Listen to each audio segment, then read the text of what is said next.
Last week, a man in Calgary walked into his Toyota dealer to look at a new RAV4 hybrid. By the time the salesman finished adding the protection package, the winter tire markup, the so-called market adjustment, and the financing surcharge, that RAV4 was sitting at $54,000. For a Toyota compact crossover, he sat there in the showroom, looked at the window sticker, and quietly walked out. Drove home in his old Highlander. And he started doing what a lot of folks his age have started doing, looking north, looking east, looking at what the rest of the world is actually building, because what he found will change how you think about the word value. Today, we're counting down 7 Chinese luxury SUVs, the kind your dealer doesn't want you to know exist, every single one priced at less than that loaded RAV4. We're starting at number 7 and working our way to the one that, frankly, makes the entire North American auto industry look like it's been asleep at the wheel. Let's begin.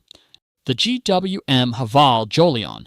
Now, GWM stands for Gratwall Motors, and if that name doesn't ring a bell, it should. They've been building vehicles longer than half the brands in your local dealer's lot. The Jolion is their compact crossover, and it's the entry point into this whole Chinese SUV conversation. You're looking at a vehicle that, in markets where it's openly sold, lands in the mid-$20,000 range, fully loaded. We're talking heated and ventilated leather seats, a panoramic glass roof, a turbocharged engine paired with a hybrid system that sips fuel like a grandmother sips tea. The seats are wide and supportive, the kind your back actually appreciates after 3 hours behind the wheel. The hip point is high enough that you don't have to drop into it like a sports car. You slide in, like you used to do with a 1990 Buick LeSabre. Now here's what most folks don't realize. This is the small SUV in our lineup, but small in China doesn't mean small the way Honda or Mazda mean it. The Jolion is wider, longer, and better equipped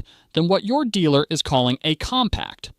The interior materials would embarrass most $25,000 offerings from Detroit, and it carries a 7-year warranty in markets where it's sold openly, which tells you what GWM thinks about the durability of their own product. But the Jolion is just the warm-up, because the next vehicle on this list is where the conversation really starts to get interesting.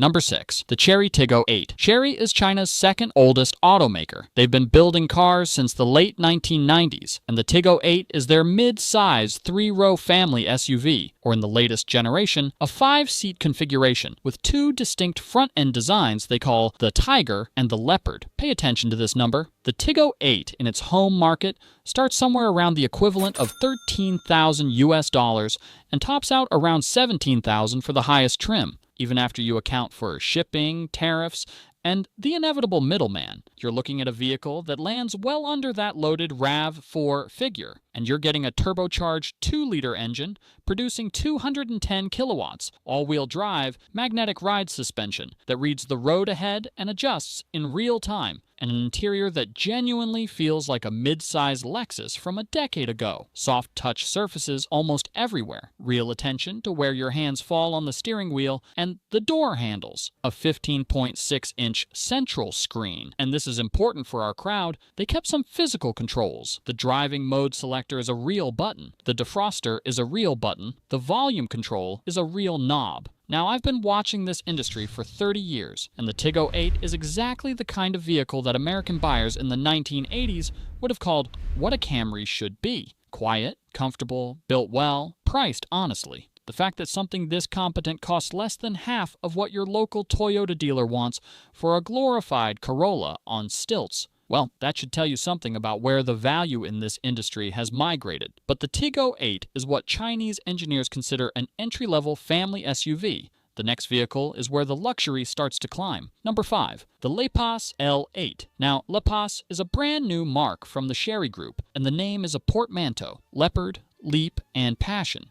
The L8 is essentially the next generation Tiggo 8 wearing a more refined suit, different front-end design language, more upscale interior materials, and positioned as a premium offering. It's a 5-seat midsize SUV with a wheelbase just under 2,800 millimeters, meaning the rear legroom is generous in a way that most American midsize SUVs forgot about a decade ago. The rear seats actually recline. Let me say that again. The rear seats recline, like in an old Lincoln Town car. Your grandkids in the back seat aren't sitting bolt upright on a hard bench. They're leaning back, comfortable, on long road trips. The plug-in hybrid system pairs a 1.5-liter turbocharged engine with a substantial battery for an electric-only range of around 100 kilometers in the latest spec, and a combined range pushing 1,300 kilometers between fill-ups and charges. That's Edmonton to Vancouver on a single tank. With electricity left over, build quality, by all accounts from international reviewers who've spent time with it, is genuinely impressive. The interior takes its inspiration from skylines and waterfalls. That's how the designers describe it, and when you see it in person, the description holds up. There's a tranquility to the cabin that the loud, aggressive interiors of modern German SUVs have completely lost. It's the kind of place you actually want to spend time. And it's coming to global markets at a price point that makes a Lexus RX look like a punchline. Now the L8 is impressive, but the next vehicle is where Chinese engineering starts pulling tricks that the established brands haven't even thought of yet. Number 4. The Avatar 06T. Avatar is a joint venture between Chang'an Automobile, the battery giant CATL, and the technology company Huawei. The 06T is the wagon-bodied version of their mid-sized luxury platform. And yes, I know wagons aren't fashionable anymore, but for a man who remembers the Buick Roadmaster estate or the Mercedes-Benz E-Class wagon, this thing is going to feel like coming home. It rides on air suspension that adjusts its ride height by 45 millimeters, depending on what you're doing.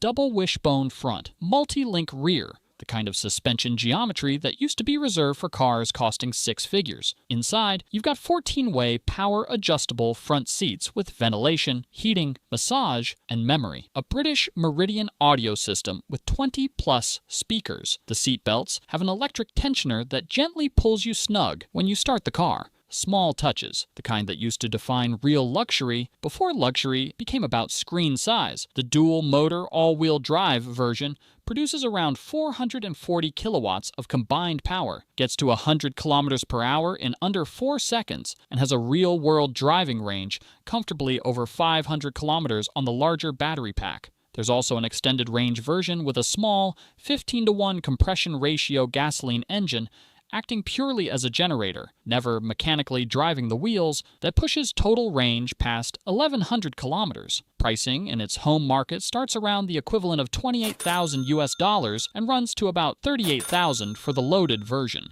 For context, that loaded version, with the air suspension, the massage seats, the Huawei-developed driver assistance system with a roof-mounted LiDAR, costs less than a base model Audi A4, less than a base A4. With more equipment than an S6, that's the kind of price-to-content ratio that makes engineers in Stuttgart and Munich sweat. But the next vehicle on this list, that's the one that should be keeping them up at night. Number 3, BYD Sea Lion 8.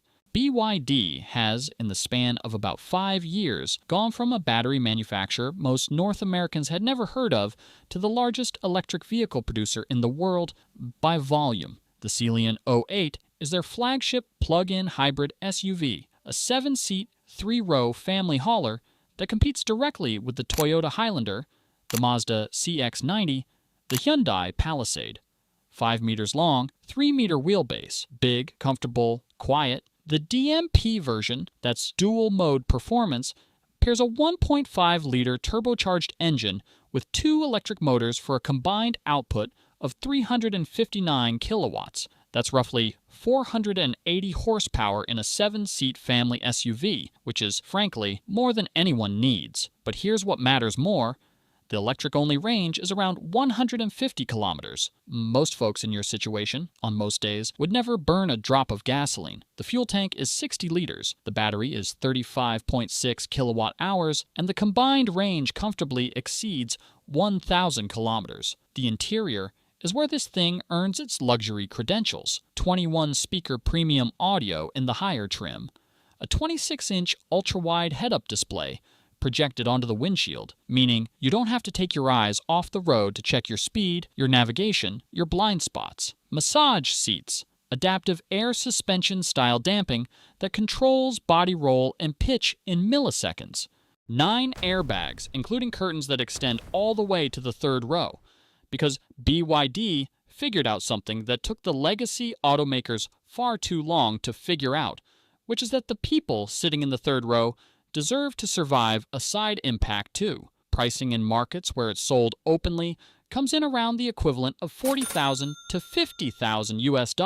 For a 3-row family SUV with this level of capability and equipment, that's not just competitive, that's a complete reordering of the value equation. If you've been listening this far, you can probably tell. The gap between what these vehicles offer and what your local dealer is selling for the same money has become genuinely embarrassing for the established brands. And we still have 2 left. Number 2, the Jetour Zongheng G700. Now, this is where the conversation shifts from family SUV territory into something else entirely. The G700 is a body-on-frame, full-size luxury off-roader, square-shouldered, military-influenced, 3 meters of curb weight, a wheelbase just under 2,900 millimeters. Think Land Cruiser. Think old Range Rover. Think the kind of vehicle that used to inspire confidence on a long drive across the Yukon or through the Rockies in February. The plug-in hybrid system uses a 2-liter turbocharged engine and dual electric motors. Total system output, depending on configuration, runs between 720 and nearly 900 horsepower. The combined range is around 1,400 kilometers, can wade through nearly a meter of water. The approach angle is 35 degrees, the departure angle 28. There's a tank turn function, yes, like a tracked military vehicle, for spinning in place on loose surfaces. There are even, and I am not making this up, 2 military-grade turboprop fans mounted at the rear that can provide 3,000 newtons of thrust to help propel the vehicle through deep water. Inside, you've got a 35-inch curved telescopic display behind the dashboard, a 15.6-inch central touchscreen, and on higher trims, a 17-inch ceiling-mounted entertainment screen for rear passengers, available with 5 or 6 seats. Lexicon Premium Audio, optional satellite communication for when you're somewhere genuinely remote. In China, the G700 lists between approximately $46,000 and $58,000 US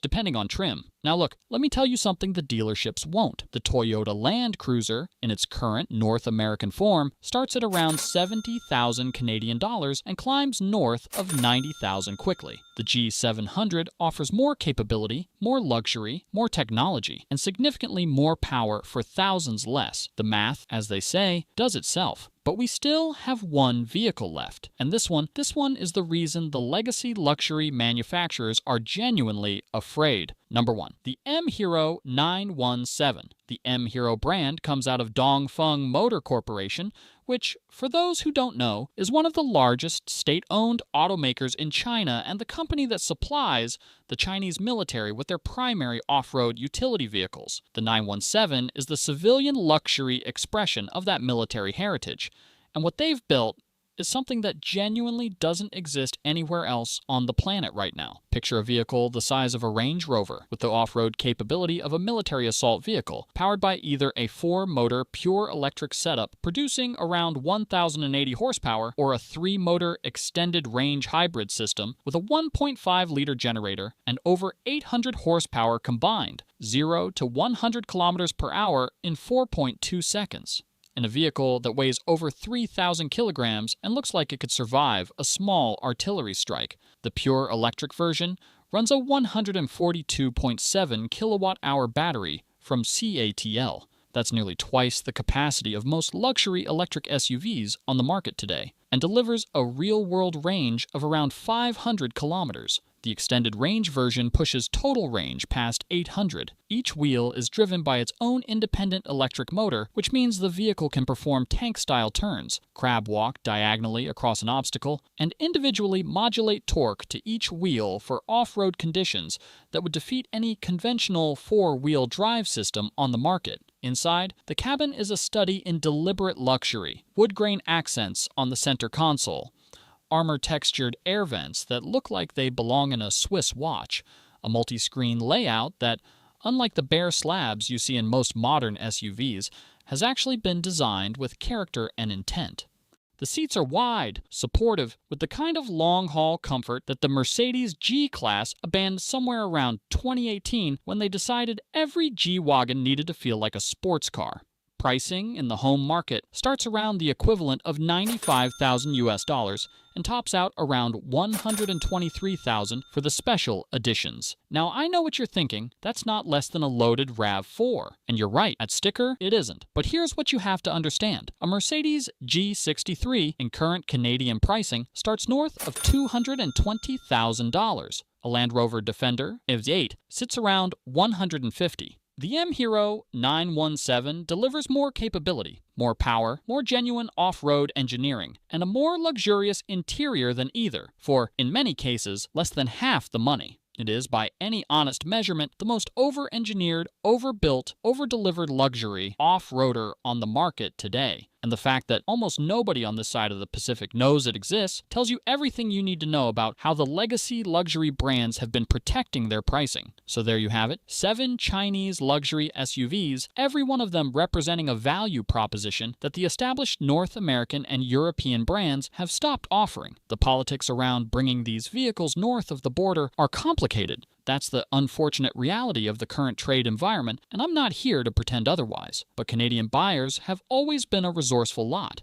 and the pathways that exist today are not the pathways that will exist a year from now. The market is shifting, the tariffs are being renegotiated, the quotas are being expanded, and the dealer in Calgary who tried to sell that man a $54,000 Toyota RAV4, he's going to have a much harder conversation in his showroom 5 years from now than he's having today. If this is the kind of honest breakdown you've been looking for, the kind that respects your intelligence and gives you the real numbers instead of the marketing copy, you know what to do. You've been in this game long enough to know what you're looking at. The auto industry doesn't change because the journalists tell you it's changing. It changes because, one buyer at a time, people like you decide they've finally had enough. And that, more than anything else, is what these 7 vehicles represent. Not just a list, a signal. A signal that the era of paying $90,000 for what should cost $40,000 is, at long last, coming to an end. The only question left is who's going to be smart enough to act on it first.